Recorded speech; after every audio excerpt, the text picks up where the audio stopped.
They see something that said, take a look at what happened.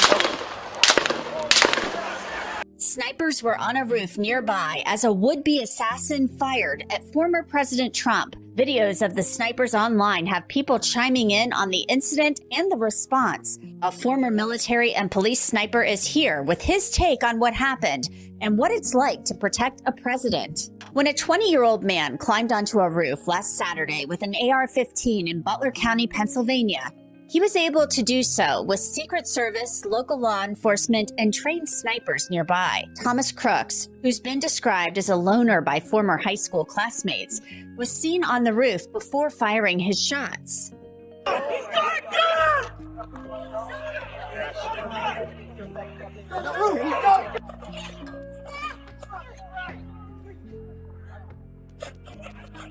Stand here.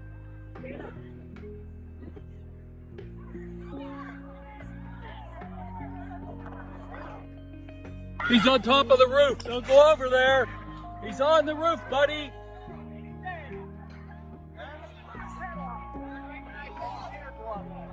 Crooks fired several shots, hitting former President Trump as he spoke to a crowd at one of his signature rallies. To our country, probably 20 million people.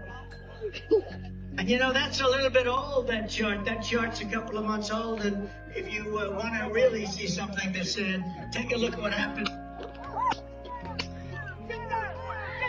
Snipers were on a roof nearby, but not the roof where Crooks was able to set up his gun.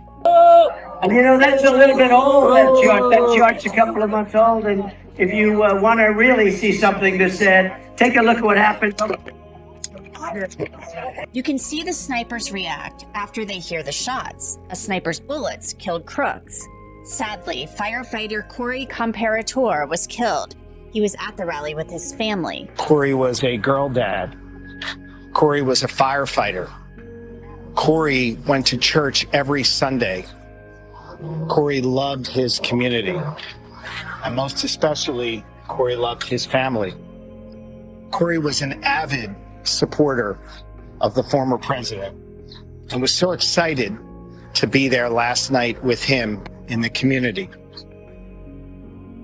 I asked Corey's wife if it would be okay for me to share that we spoke, and she said yes. She also asked that I share with all of you that Corey died a hero, that Corey dove on his family to protect them last night at this rally. Corey was the very best of us.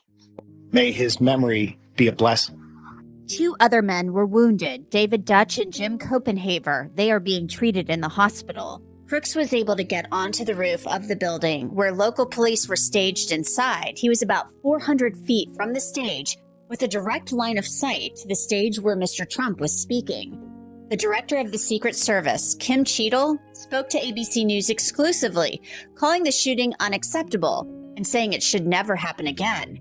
Cheadle also told ABC News that she was still gathering details, but confirmed that Crooks was identified as suspicious before he fired the shots, calling the time frame a very short period of time.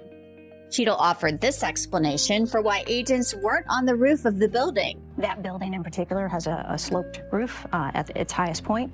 And so, you know, there's a safety factor that would be considered there, that we wouldn't want to put somebody up on a sloped roof. And so, you know, the decision was made to secure the building from inside. And Cheadle has taken a lot of ribbing for that comment on social media. The roof where the snipers who shot Crooks were positioned were on a sloped roof. All of this raises a lot of questions. We're seeing snippets of the snipers online, and as the shots were fired, it looks like they are in position. So what happened? Why wasn't Crooks taken out sooner before he fired the shots? I have a great app to tell you about that will help give you cash back when you buy gas and food. It's called Upside. It gives you real money back. Here's how it works. Download Upside and look at the offers. When you find one, claim it and then pay with your debit or credit card. I used Upside to get cash back on gas, and I got more than $5 back on 1 tank of gas. You cannot beat that. To find out how much you could earn, click the link in the description or scan the QR code on your screen and use the promo code CRIMEFIX to get an extra 25 cents back on every gallon on your first tank of gas. I want to bring in a former sniper. His name is Jimmy. Jimmy, what were your first thoughts when you heard about this and saw the videos? I was just surprised that it had happened. My son actually told me right before his birthday. His birthday was the next day.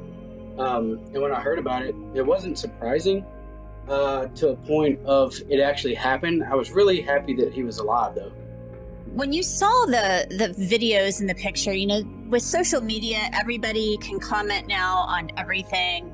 People have opinions. So when you've seen the videos of the snipers on the roof, and it almost looks like they see something and then you hear the shots. What do you think is going on when you look at that video as they're looking into the scope of their guns, but you hear the pop, pop, pop?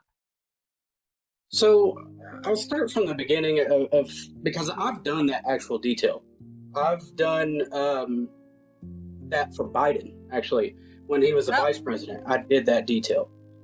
And I was a sniper on a roof. And essentially what you do while you're up there is you have a whole week of planning where you go out there like a week before. And you do what's called, in the Marine Corps, we call them field cards. So you go out there and you say, this area could be a threat. You calculate what your ballistics would be in that particular event should something happen in this area. So you're ready to have your gun ready in that area. Then you'll say maybe over here, 600 yards away, there could be something going on here. Basically, you put points in the area that say, hey, if something happens here, this is where I'm going to be looking. Now, from the videos that I've seen, people started seeing this guy climbing the roof, right? Right. And so they start, hey, there's a guy with, climbing the roof over here and whatnot. So on that detail, you never have your rifle up. You're always looking through binos. Once you pull your rifle up and you are looking in an area, you have determined that there is a credible something going on. Whether it be a threat, whether it not be. You know something is going on there, though. Because once you pull up that gun, in the Secret Service, the guys that are on the ground, if they see you pull up your gun, they understand that something bad is going on. So the fact that they were already behind their gun, they understood that something was happening. Now, did they see that guy? I can't tell. I haven't been on that roof. I did go onto Google Earth, and from the distance that I determined from Google Earth was 200 yards, about 200 yards, like 190. So the distance wouldn't have been a problem for those guys. The issue would have been the dead space on the peak of the roof. So if you're looking at a roof, you can only see one side of it, right? Mm-hmm. On the other side, you can't see anything. And from the videos that I saw where the people that were yelling, you could see this guy, he crawls a little bit, he looks up. So those guys may have seen him, like, we call it turkey peeking. So you're crawling on, and you look up like this, and you come back down so that you can't be seen. In that event, those guys, if they're not seeing some kind of threat, like the guy's pointing a gun at him, or anything like that, they're not going to shoot at him. They just see a guy on a roof. You know what I mean? So you're saying by the time that those guys, because there was other video of them looking through, some type of binoculars or whatever. So is that typical position for a sniper? You're kind of surveying, your head's kind of on a swivel, so you're kind of just keeping an eye out at all times. And I'm assuming you're also communicating with other people on the ground through some type of communication system. Yes. So when you're in the binos, essentially what you're doing is you're looking for... Say what that is, because you're saying binos, is that binoculars or... Yeah, binos are binoculars, yes. Okay. Yes. And you can actually see them in the videos where they're behind their rifles. You can see them on the ground.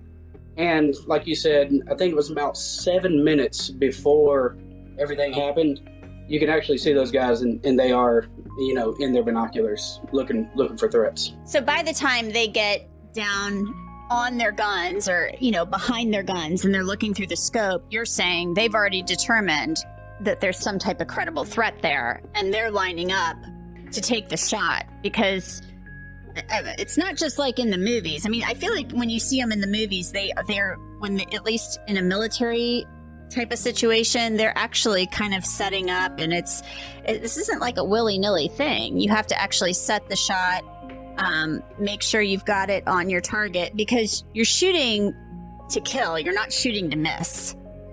Correct. Yeah, we don't shoot to miss. We don't shoot to wound. It is, when you're shooting that rifle, it is shooting to kill. And those guys, as they pulled up, it's the data that's on the rifle. And you can actually see on their rifle in the video, they have a rangefinder. It's a little box-looking thing on top of the rifle. And that's a rangefinder. It's a laser, sends out a laser. The laser comes back and says that's 200 yards or whatever it might be. Some scopes will actually set that data for you, but I don't think that was the type of rifle that they had. It's just a quick adjustment that those guys needed, and that would have been half a second. Those guys had their scope set to eliminate a threat. They did eliminate the threat, and there's been a lot of criticism that people weren't moving quickly enough, and I'm not sure we have enough information now to make, an assessment. How are you feeling about that? Do you feel like we have enough information to say whether or not people were moving quickly enough or not? I mean, the head of the Secret Service has already said that the shooting was unacceptable, and there have been questions about whether or not there was enough manpower deployed. For the shooting to be unacceptable, I don't understand how that could be the case. I mean, someone literally shot the former president in the ear. The fact that he even got a shot off is, to me, unacceptable. Now, I'm not going to judge those guys that were on that roof. I will tell you right now, I already looked up the temperature. It was 91 degrees that day. And being on that roof is horrible. Even for that bad guy. As he's crawling, I guarantee you he was burning. Because those roofs, those metal roofs on the top up there, they get very, very hot. Now, as far as those guys waiting to take a shot, I can't judge those guys in that aspect, because I don't know their policies. One. Two, I wasn't on the roof, and I haven't been on that roof, so I don't even know if they could see the guy. I already talked about the dead space in the roof. Mm-hmm. They could have seen the crowd freaking out, pointing, saying, "Hey, there's somebody over there." So they get behind their rifle and they're just waiting. Because even taking a shot, if he would have came like on the side of the roof, he could have taken shots and they wouldn't have seen him. And from what I've watched, there's 2 rounds, pop, pop, that the guy shoots at him. The second round appears to hit the former president in the ear, and he puts his hand up and gets down. And then hear anywhere from 3 to 4 more shots, and then about 2 seconds later, you hear the sniper shoot, and it appears to be 2 rounds. The succession of which those 2 rounds went off, it sounded, because they have bolt guns, right? Those do not shoot very fast. You're not going to go pow, pow, pow, pow, pow. It'll be pow, pow, pow, right? So it appears that both the snipers may have shot. I can't say that for sure, but that may have been the case. The head of the Secret Service also told ABC News, she was Kim Cheadle, she was talking with Pierre Thomas of ABC News and was asked about there not being snipers on the roof where Thomas Crooks was able to set up his gun. And she said something about possibly there being a safety issue with a sloped roof. Snipers are well trained, and I would assume no matter where you've been trained to be a sniper, whether it's the military or local law enforcement, that you are trained to shoot from a variety of locations. Because if you're a sniper, you're going to be in situations potentially where the conditions are not ideal. Yeah, and the matter of the position would have been up to the snipers themselves. They were on a sloped roof, so that makes sense. They literally were on a sloped roof. So if that's a matter of concern for you, why did you have them on a sloped roof? And it's up to those guys. And I guarantee you, as a sniper, you do not care about the position. Now, yes, you want to sit there for 8 hours, you're probably going to pick something a little more comfortable. But that's not the case. Jimmy, since you've been on this detail before, do you feel that there should have been snipers on that roof where Crooks was? I mean, there was local law enforcement, according to the reporting, stationed inside the building where Crooks had climbed on top of the roof. And apparently there was a law enforcement officer who got up there, saw him, ducked because he thought he was going to take fire, and then fell off the roof. So it seems to me, I mean, it's like 400 feet away with a straight shot to the former president. It seems to me that you should have somebody up there, whether they're local law enforcement or federal.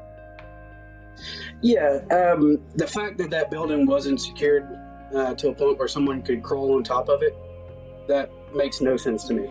The facility of where I did it, we were also at an airport, and every building had either a deputy or a Secret Service when I was there, and this was for Vice President Biden at the time. They were mainly with him. Everything else was secured by local law enforcement. But we had every building had a deputy standing there, ready to secure the area, ready to respond. The fact that this guy was able to climb a roof, that is a total failure in my eyes. Well, Jimmy, is there anything else you'd like to add about this? It sounds to me like you think that we need some more answers and some changes need to be made. Yeah, the FBI is investigating. I would definitely like to know what they have to say and what they find out. Now, I don't want these guys, the snipers that took that shot, I'm not here to judge them. I don't want any ill will towards those guys, because we don't know. We don't know what they were seeing in the scope. And until they come out and say it, or it comes out in the investigation, we don't know. Still a lot of questions, and we're only a couple of days out from this, really a few days. Jimmy, thank you so much for joining me. I appreciate it. Yes, ma'am. And that's it for this episode of Crime Fix. I'm Anjanette Levy. Thanks so much for being with me. I'll see you back here next time.